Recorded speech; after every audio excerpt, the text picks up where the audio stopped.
Hello, everyone. Welcome to another episode of College Football Under Review, a show made by a football fan for football fans everywhere. And this is our Week 2 recap episode. So this was a up and down week. Some fan bases were very happy, others very disappointed. And they add that list of Bama fans. Or are the Bama fans vindicated? Me as a Bama sexual, I feel very vindicated. But off of that, some of the headlines from this week include Illinois handled business against Duke, SMU was upset by Baylor in a comeback overall in a double overtime game. Oklahoma's back on the map with their defense playing great and John Mateer solidifying himself as a top-tier quarterback in college football this season. USF, I think it's safe to say they're a giant killer after beating two top 25 teams in back-to-back weeks. And Mississippi State has their biggest non-conference win since 1991. With all that said, let's take college football under review. Now, our first game that we're going to talk about is obviously our game of the week. That is number 18, Oklahoma, defeating number 15, Michigan. So this was huge for Oklahoma. It was a must-needed win for Brent Venables, and he went out and got it with John Mateer leading the way. But the question I really have is, can they rely on him the entire season? The biggest takeaway for me from this game was that Oklahoma's defense was so dominant and effective at pressuring Bryce Underwood, and that ultimately won them the game. Now, one thing I do have to bring up that will probably be a common theme in today's episode is discipline and penalties, because there were so many in these games. But Oklahoma's defense in the first half of the game committed some nasty penalties that really kept the Michigan drive alive. But overall, it didn't matter, and they got lucky that it didn't matter because they were able to stop Michigan so effectively. Now, John Mateer has been able to adapt and play at a high level, and they showed that because they won't play reserved with their play calling to preserve a win, but they actually went out there and put the game away and were throwing some risky throws, some risky play calls. But their new offensive coordinator, Arbuckle, who was with John Mateer in Washington State, has really elevated this offense and has given the Oklahoma identity offense that we've seen with Lincoln Riley back in Norman.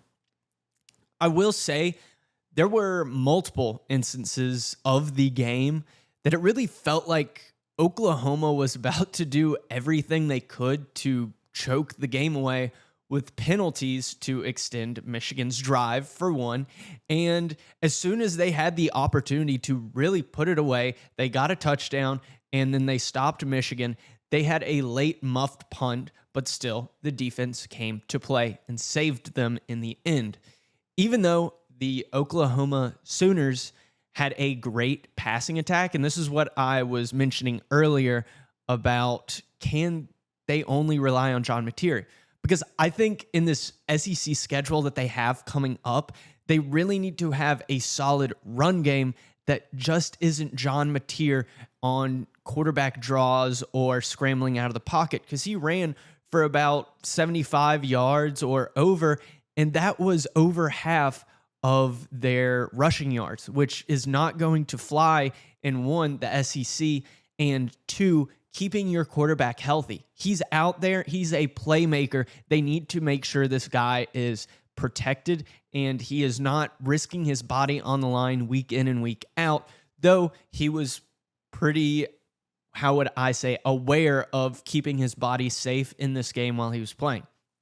And overall, I thought John Mateer looked phenomenal and great and had one of the best post-game interviews I've ever seen a quarterback have. It seems like a lot of these quarterbacks are having a trend of being able to have good post-game interviews to save face, and I think it really helps moving on to the NFL if you can show that you have, you're good in front of a camera, because every organization likes that at the pro level. He said all the right things and even said that he didn't play as great as he would, and he gave the credit to the team as a whole and the defense, which I thought was really good character-wise for him and very strong to just show how much of a team player he is.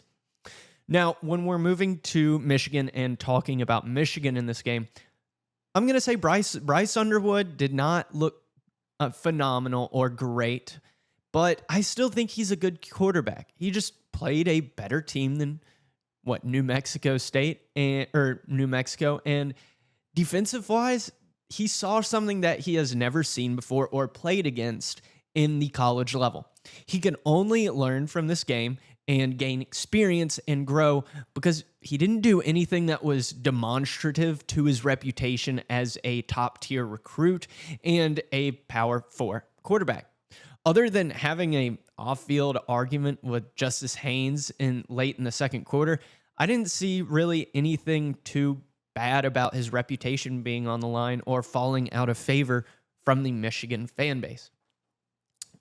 Though for the program as a whole, I don't think that this is a good situation for Michigan because Sharon Moore won't be able to be with the team for practices or games the next 2 weeks because of the Michigan self-proclaimed suspension that they gave him because of the whole sign stealing scandal. Now, I bring this up only because, yeah, they have a great quarterback. They have great players all around him, but Sharon Moore will miss the opportunity to constructively improve his team to their fullest potential, which really could hurt if they lose to Nebraska, and this team could maybe see a downward spiral, but it will really rest on the leaders on offense. If Justice Haynes and Bryce Underwood continue to argue and bicker like we kind of saw a little glimpse of, then that's not going to look good for Michigan, and it could only snowball if they lose to Nebraska and going into the next week before conference play. Or Nebraska is conference play. My mistake. So overall, John Mateer really put Oklahoma on the map. It felt like the first half, they were just fully in control of the game. Michigan came back at a strong comeback in the third quarter due to Oklahoma kind of just making dumb mistakes. But Oklahoma almost, they outgained Michigan in total yards, 408 to 288. And their passing yards were great, going for 270, and Michigan only going for 142. I thought Brent Venables now coaching and play calling for the defense is so much of a strength for this team. He was able to show so many different looks and schemes. And if you didn't realize, which I thought this was interesting, he actually was leading the defense scouting practice and being Bryce Underwood. And he claimed that he didn't throw it to any of his players to make it easy, but he actually tried to implement what Bryce Underwood would be throwing. And he said that the defense played well in practice, and it showed it on the field. So overall, big win for Oklahoma fans, big win for Brent Venables for keeping his fan meter in the top 50% of hot seat, because the last couple of years it has not looked good for him. But now we move to the Cyhawk Bowl. Iowa at Iowa State. This, if you're a fan of offense, this was a rough game to watch, as this was a just grind it tough, I want to say shootout, but it was really a shootout of like 3 yards, 4 yards, and it was really just who had more of the fight in them. Now, ultimately, Iowa State came up with the win due to Rocco Beck's leadership, winning 16-13. And Iowa was really able to stay in this game due to their long sustained drives that came in the second half and were limiting the time that Rocco Becht had with the ball. Now, Iowa State moving forward needs to have more quarterback pressure on their defense, as they only have had 4 sacks, I believe, the whole season. And the last 3 games, 4 sacks in the last 3 games, and 2 of them came on the final 2 plays of this game against Iowa when Gronowski, their quarterback, was really just trying to do a last-minute kind of chuck down hurl. So it's really not an accurate stat. Though I think Iowa State is easily going to be able to make it back to the Big 12 championship with this leadership that Rocco Becht has, and they've shown what they can do under pressure. Now, crazy statistic that I saw is that this is Iowa State's first win against Iowa at home since 2011. It's been about 14 years since this has happened, and it's the first time in the last 5 years that the Cy-Hawk Trophy has gone to the same team 2 years in a row.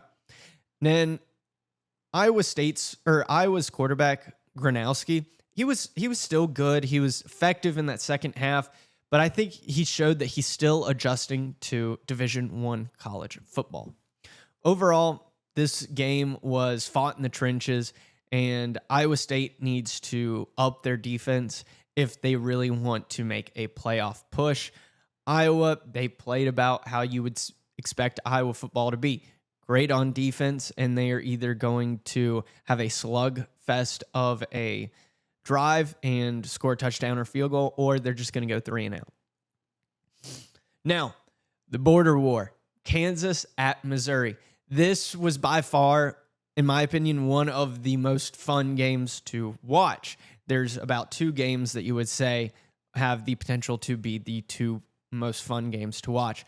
But I thought it was a lot of fun to see Missouri come back from a 15-point deficit early in the second quarter to win and take back the trophy against Kansas, winning 42-31. Now, I think the biggest statistic here was that Missouri was 5 yards shy of having over 600 total yards. It's safe to say that this Eli Drinkwitz offensive style and offensive production after a reset is nowhere gone. It's not gone. They're all here. Missouri came back from a 15-point deficit, and in the second quarter, it looked dire. It looked like all the momentum had been going Kansas's way. The Missouri fans were taken out of the game, and then slowly but surely, they started coming back. And they ultimately won the game, too, with 2 running backs rushing for over 100 yards and over 590 total yards.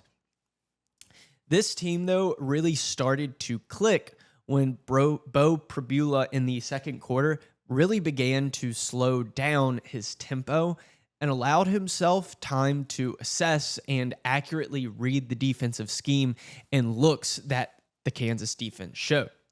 Now, when Missouri got the safety in the second quarter, that's when the momentum fully changed, and I felt like the crowd got back into the game and gained the Missouri momentum back and almost seemingly for the rest of the game. Eli Drinkwitz really showed some guts and trust, too, in Bo Pribula, going 3 for 4 on 4th down conversions. That was another stat that is going to show up a lot on this weekend's recap episode. 4th down conversions, so many teams were taking a lot more than we have been used to seeing. It seems like going for it on 4th down is almost the norm nowadays. Now, Kansas overall had some of the most abysmal tackling I've ever seen and allowed Missouri players to just simply gain extra yards almost every play. It felt like they were not tackling with purpose. They were just throwing their bodies at them. And another statistic that really showed why Kansas lost this game and was able to lose this strong lead that they were having is that they went 3 for 10 on 3rd down conversions. And it almost seemed that Jalen Daniels was overthrowing wide receivers deep almost every drive, and that really forced the drive to stall out. I think that this Missouri team really showed a lot of guts. Eli Drinkwitz showed trust in not only his running backs, but Bo Pribula, and that this team has the opportunity with this win to make a backdoor entrance to the college football playoff if they don't have a bad showing against their SEC opponents. Now, another game that I was glad to see go down, and I was glad to see that they pulled this out, was Illinois against Duke. Illinois winning 45-19. Now, you may be saying that this was a blowout, but I'll tell you one thing. It was not a blowout until about the fourth quarter. Duke and Illinois were very much fighting the first half of the game. Though, what ultimately was the problem? Penalties. Now, Illinois did exactly what I said they would, and they handled business against Duke. Luke Altmaier was phenomenal on third down plays when it came to needing a conversion and keeping their drive alive time and time again. I believe in the third quarter, they threw up a stat. He was 6 for 6 and for about 78 yards, and they had converted about 6 of 7 third downs by that time. Now, the Illinois interior defensive line was crucial in the beginning of the game in stopping the Duke run through their quarterback, Mensa. But he was pretty effective when scrambling outside of the pocket, which could be a problem for the Illinois defense going down the season. Now, Illinois played a complete game, having 0 turnovers, and they were 2 for 2 on fourth downs. And they had fewer penalty yards than Duke and more first downs than Duke. Now, you may be saying, well, what happened to Duke? Why did they, perform so bad? Well, Duke ultimately just shot themselves in the foot this entire game. Every time they had momentum shifting their way, they did everything they could to not gain the momentum. They had multiple drop passes in the end zones, and as soon as they would get across the 50, at least in the third quarter and second quarter, they had turnovers. And they had 4 turnovers and penalties against Illinois at crucial moments for the Illinois offense to stay out on the field in crucial moments. This just wore down the Duke team. They even had a terrible, just absolutely terrible and unprofessional, how I would say, flag where they stopped Illinois. They were getting this is a perfect example of what I'm talking about with them killing their momentum every time they got it. They stop Illinois. They are ready to get the punt. They receive the punt. There's a flag. You're like, oh, this is probably just, holding on someone. They'll just get penalty. They'll get pushed back a little bit further than they thought. Nope. They had 2 players go out there wearing the same jersey number. So what does that do? Penalty for Duke, gives Illinois a first down. It felt like that was the entire game. Every time Mensa and Duke were able to drive down the field and they had an opportunity in the end zone. What happened? Perfectly thrown ball, dropped pass. I'm going to say that, yes, they are paying Mensa about $7.5 million over his tenure there. So he's getting about around $3 million, I believe, every year that he's playing there. He's worth all that money. He showed that he was a great player. He showed that he's a great quarterback. He's got the arm. He's got the legs. He has the mental awareness outside of one fumble, but that was just a sack play that really came out of nowhere. I think Mensa is all that in a bag of chips. He is worth all of the money they're paying him. They maybe just need to think about giving some of that money to some wide receivers that can actually catch the dang ball. But overall, Illinois, they handled business, and we'll be talking about them later for our just weekly overall thoughts. And now another great game, crazy game, if it started off crazy, and that was Baylor at SMU. Baylor defeats SMU 48-45 in double overtime. This game had over 1,000 total yards. If you this is the opposite of the Iowa State game. If you love offensive masterminds, if you like one explosive offense going over another explosive offense, then this was your game. Now, what ultimately led to Baylor winning?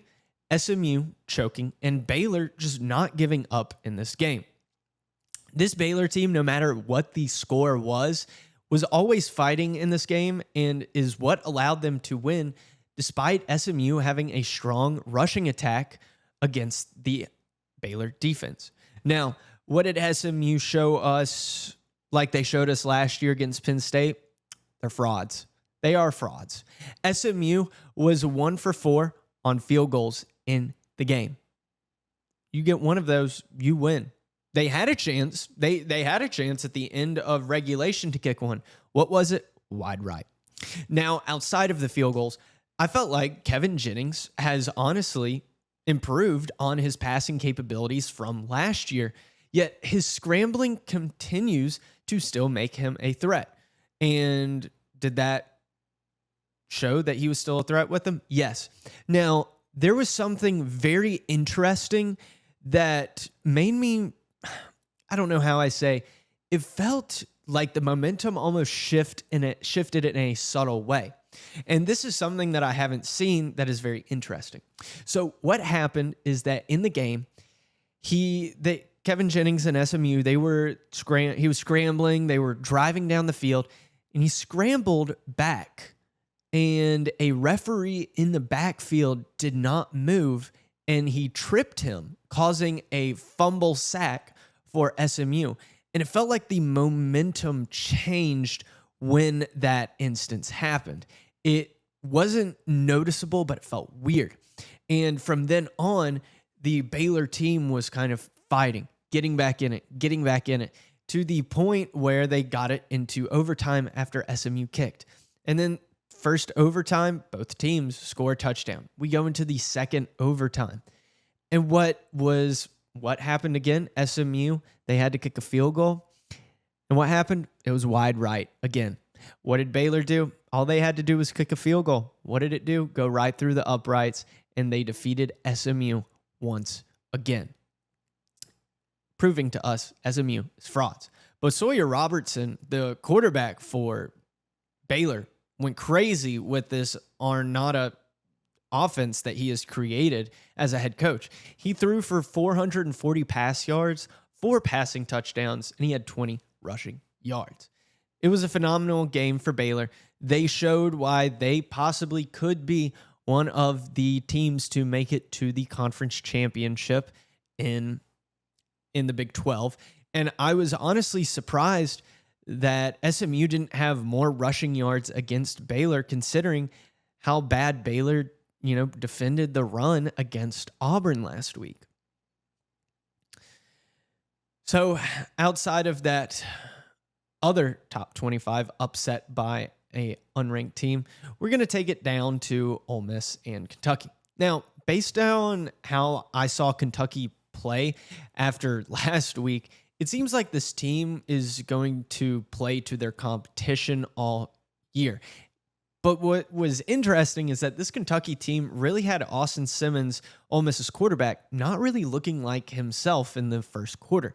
Now, I think ultimately what led Ole Miss to this win was Lane Kiffin's play calling, and it's what won them the game. When it came to, I'm going to say it again, 4th downs, and when Austin Simmons had to come out after an ankle tweak in the second half, his play calling is what was so dominant and what was keeping this Ole Miss offense consistent going down the field. Now, overall, I liked how Ole Miss finished this game, which I haven't seen from them in a game like this, because I feel like under Lane Kiffin, this is a game that they typically would have lost. They're down, and they were almost down the whole time, and it felt like Kentucky was always in it, and it felt like in the past, Ole Miss would kind of just let Kentucky come back and win like they did last year. So I think it's a positive to see this Ole Miss team actually finish the game under Lane Kiffin. Because last year, it was this game that really cost them from getting into the playoffs. Now, this was one of the biggest stories from this week. USF at Florida. Now, if you thought Alabama fans were down bad, imagine a program paying USF $500K to go into the swamp and beat Florida with a walk-off field goal. Oh, wait, the Florida program just did that. This USF team showed the will and drive to fight, which is the complete opposite of how this Florida team looked. And they just did it. They did it just absolutely running the ball down their throat. I mean, they literally were just spamming the same play over and over and over. And this Florida team looked defeated, not even defeated, uninspired. Now, I think the turning point in this game and when you kind of sat back and said Florida deserves to lose is in USF's final drive. It felt like Florida was about to stop them until Florida player wanted to do some Jalen Carter role playing and spit in a USF player's face and give them an automatic 15 yards. And it was almost like a signal from the college football gods that said, USF, go win this ball game. And that's what they did. They drove right down the field after that, just making this Florida defense look like Swiss freaking cheese. And Billy Napier, oh boy, he is on one of the hottest seats again, as there are videos of the fans leaving the swamp, and you hear the chant begin. Fire Billy, ba, ba, ba, ba, ba, fire Billy. And not going to be shocked if they do. Their schedule, oh my gosh, one of the toughest in the country. And after the way they played against USF, I doubt they're even going to win a couple of them. I mean, they are going to get absolutely stomped in the swamp. Oh, man. Whew. Now, the three big takeaways I have from this are, one, Bama fans should be happy that all the media attention will now go to Florida and Billy Napier. The hot seat is now on Billy. Two, this Florida team looks uninspired, and when you thought that DJ Lagway would step up and be the leader, he showed no leadership in this game. He showed no soul or drive. And three, if USF loses to Miami, that's okay. They'll have one win. But these two wins against top 25 teams could help them secure a playoff bid if they can win this conference, not losing another game.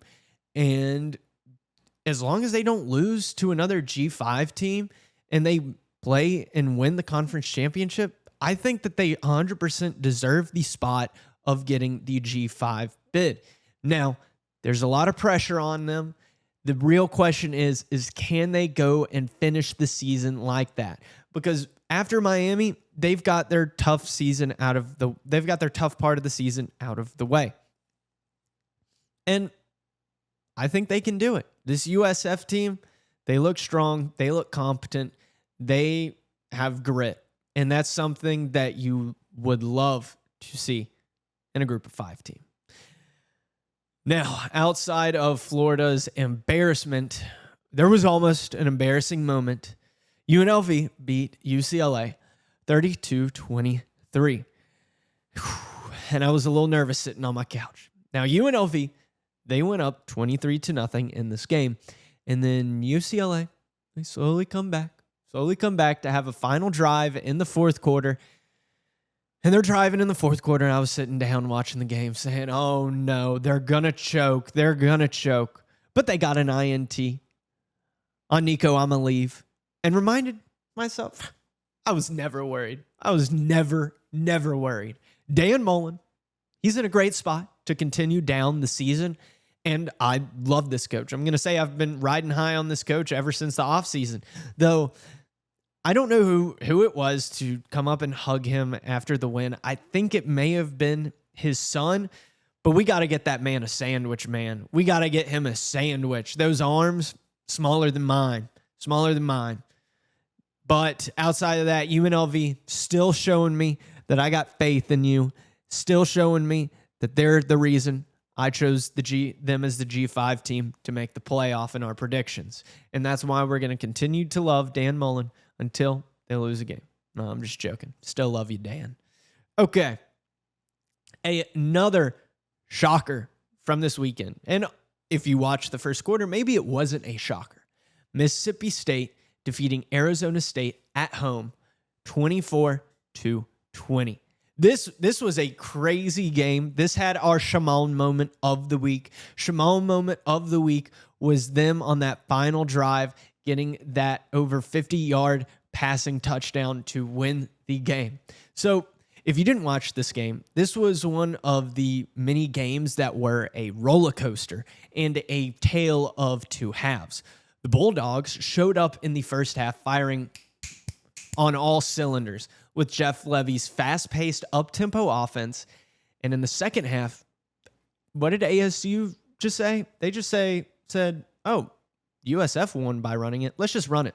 And let's run it again. And let's do it again. And it was almost as if Mississippi State looked like they had never seen a run play before. They just kept running because Sam Leavitt was unable to do anything in that first half. And Mississippi State, firing on all cylinders, was winning 17-3 at one point, and going into the half, they were winning 17-0, and they went into half winning 17-3. Now, I will say that Mississippi State overall got, I don't want to say very lucky in the second quarter, I will say they were very lucky in the second quarter, getting a touchdown after they committed 2 chop blocks on the same play and no flags were called. But other than that, ASU can really only blame themselves for losing this game and having to fight an uphill battle ever since the beginning of the game happened. So some of the first half stats for Arizona State were pretty shocking. Sam Leavitt at the end of the first quarter had gone 1 for 7 and had 3 yards of offense. At the end of I believe, some point after the first quarter, they had more penalty yards than they had total yards on offense. And Arizona State's first play that they had across the 50-yard line was in the second quarter at the 9-minute 35 mark, roughly.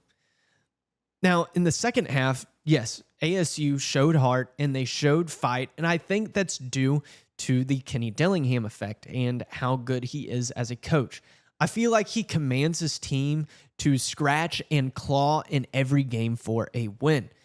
Now, as good as that second half game plan was, and being able to go up 3 after an over 8-minute drive to get it below 2 minutes, it didn't matter after their man coverage broke down on a simple crossing route on one play after they were playing zone against Mississippi State and having 2 safeties back that whole final drive.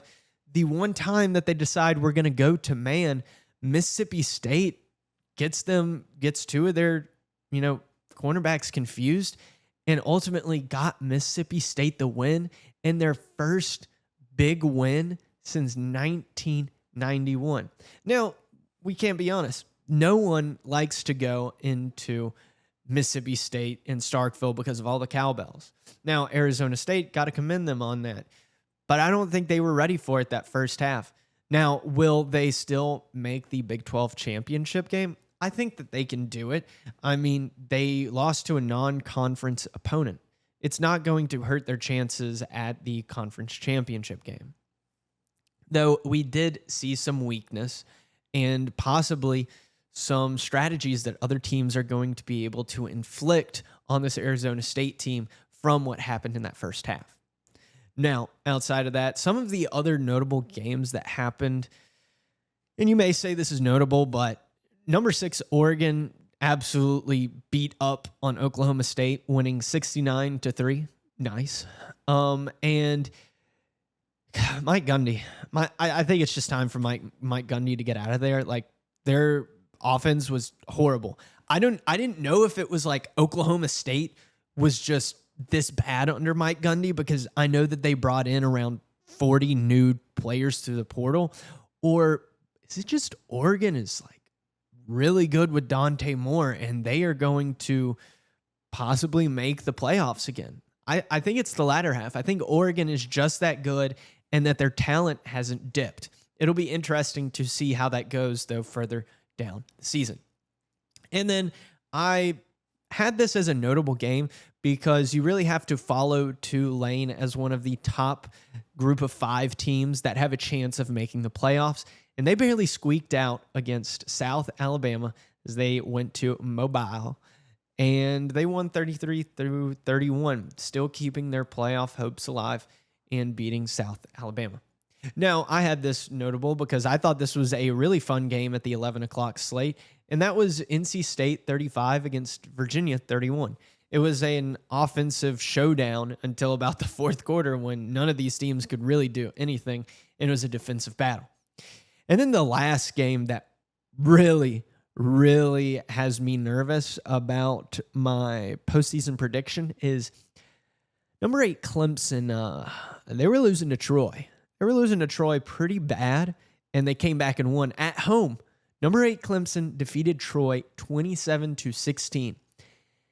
And I think we may be wrong about Dabo Swinney, Cade Klubnik in this Clemson team, because it seems like they have a lot of work to do.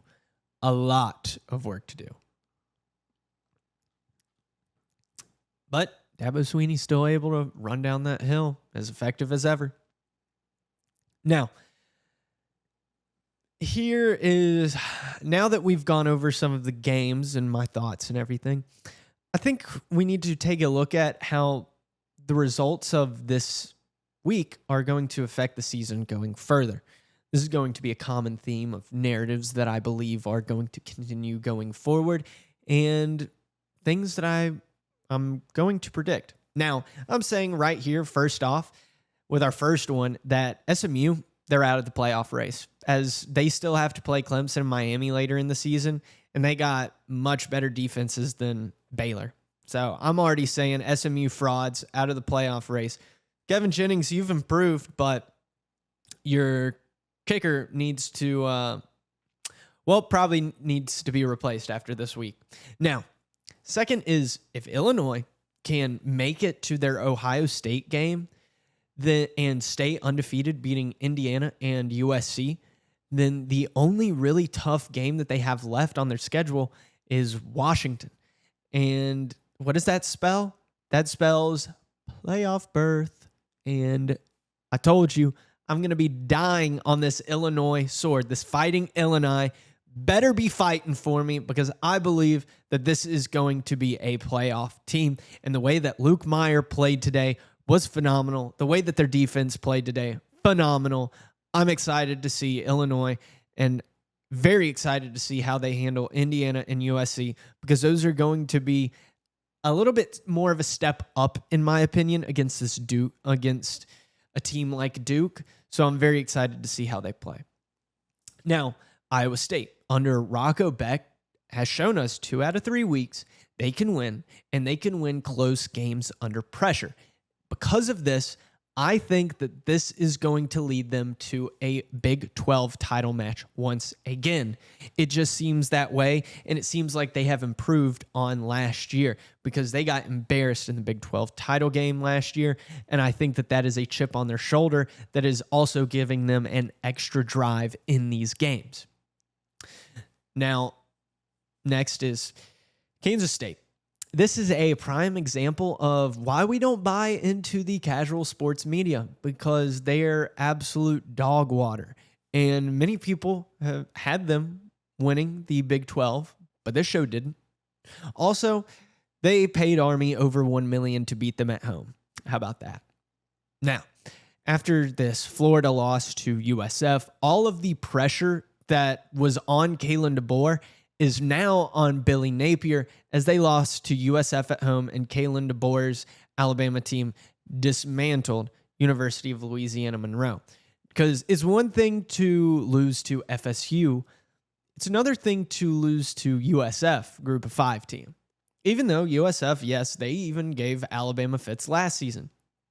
Now, USF, I think that they have taken the lead for the Group of 5 playoff bid for the playoffs. The top three candidates right now for the G5 playoff bid, I believe, are USF, Tulane, and UNLV. Those are the three teams that are really vying for position right now. Jeff Levy has officially arrived at Mississippi State, and this team behind quarterback Shapen has definitely elevated in year 2 of Jeff Levy taking the program. Now, they still have a very difficult schedule, but does the outlook look better? Yes, it does. Jeff Levy is looking like a great fit in Starkville and is starting to get this program back on its feet after the sad passing of Mike Leach. Now, Clemson, going back to this Clemson-Troy game, Clemson just doesn't look good at all. And I'll say it's looking like I'm wrong about Cade Klubnik. What? I can be wrong. Yes, I can be wrong. And 2, I'm going to admit when I'm wrong, unlike some of these other, media personalities. But I'm not a media personality, I'm just a fan. And this fan got it wrong. Now, I will be right if they can get their freaking crap together, because this is one of the most veteran rosters in college football, and they need to start acting like it. So for my sake and me having Clemson being a top playoff team, please get your crap together. Now, after the way Oklahoma State played, this will probably be Mike Gundy's last season coaching, as he's really shown that he has not been able to adapt to the new era of college football that utilizes the portal and NIL. Now, my overall thoughts for this season going forward, just in general, is that I stated this at the beginning in our prediction episode that I think this is going to be one of the most fun seasons to watch. And the national championship race is completely wide open until we really see Penn State actually play a good team. Penn State people are saying it's Penn State's year. I think that, yes, there is an opportunity for Penn State. And they should make the playoffs. They have the 51st, easiest schedule toughest schedule in the nation. So there shouldn't be many question marks on who they can beat. Yes, they're going to play Ohio State again. But until we actually see who Penn State, how we see Penn State play against a actual ranked opponent, we're not going to know who's going to win the national championship. It is one of the more wide open years, which is why if Penn State doesn't win it this year with their roster, then I don't think they'll ever win it under James Franklin.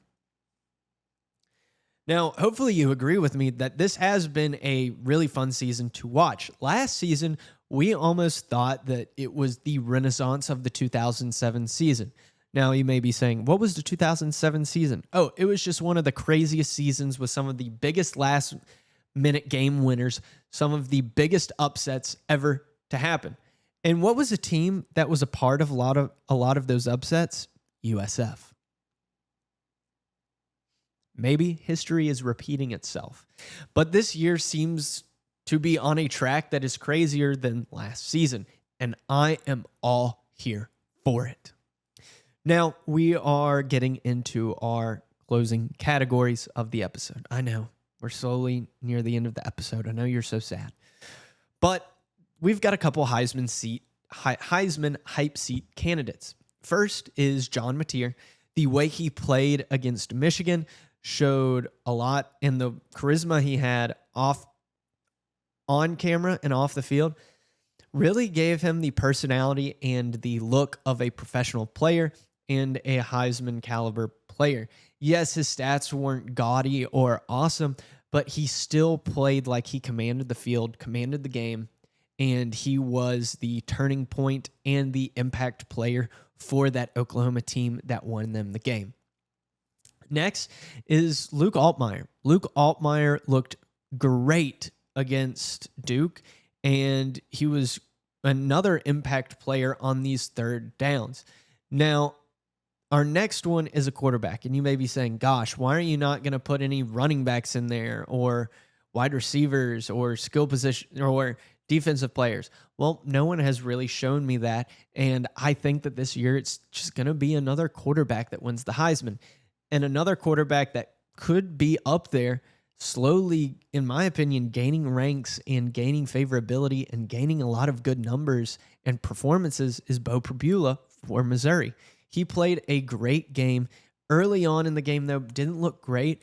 But once he was able to slow down, breathe in, and breathe out, he was able to dominate the Kansas defense that whole game.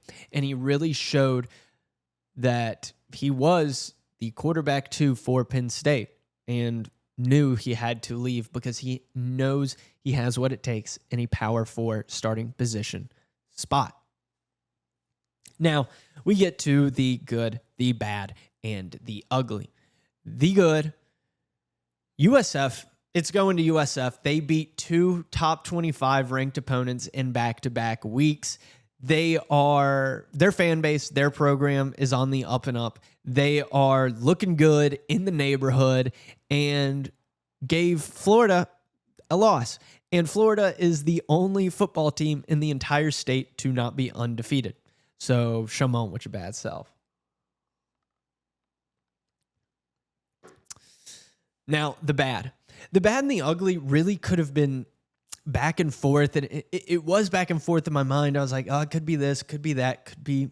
I was arguing, but it's going to be bad when number 17 SMU loses because their kicker missed 2 field goals at the end of the game wide right, and that ultimately made them lose to Baylor because of this. It wasn't because he didn't have enough leg on it. He 100% had the leg. He just missed it wide right both times. And that was just bad. You're going to lose, and that's just bad. And then the ugly, and you'll understand why it could have been back and forth. The ugly was just Oklahoma State's quarterback Zane Flores against Oregon. You may say, oh, it was bad. It was just like ugly. I mean, Oregon's a great team. It was just ugly. I believe I was watching the game in the corner. I had multi-view on. You know, you got everything up there. And I see a pick 6. I'm like, gosh, things are bad there. And I'm watching the other games, and, you know, Oklahoma State gets the ball back, and I'm thinking, oh, they're replaying the pick 6. No, I believe he threw 2 pick 6s in a row, and he went on the sidelines, and they were like, all right, we're taking you out of the game. And that's just ugly. That's an ugly feeling, ugly look. Now, our player of the week is quarterback Sawyer Robertson for Baylor. And why is this?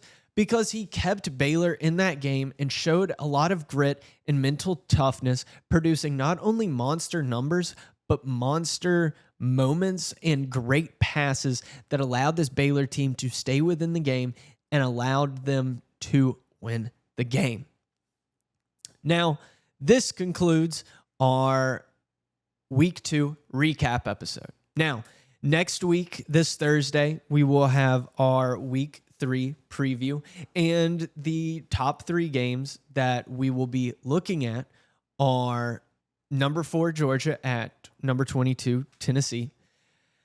Number 13, Florida, which may not be ranked anymore, at number 3, LSU. Number 19, Texas A&M at number 9, Notre Dame, as our 3 marquee big matchups that we are going to go very much in detail in and talk about some of the other games. Not too many great games as this week, but you never know. Teams can be upset. That's what was shown this week. And I have a feeling that, you know, this Tennessee-Georgia game is really going to show how good is Georgia with Gunnar Stockton as their first test. And Texas A&M and Notre Dame is going to be a great game. I think it might be our game of the week, but who knows? Now, I'm Nick Watts. I want to thank all of you for tuning into this episode, and we'll see you next time when we take more college football under review.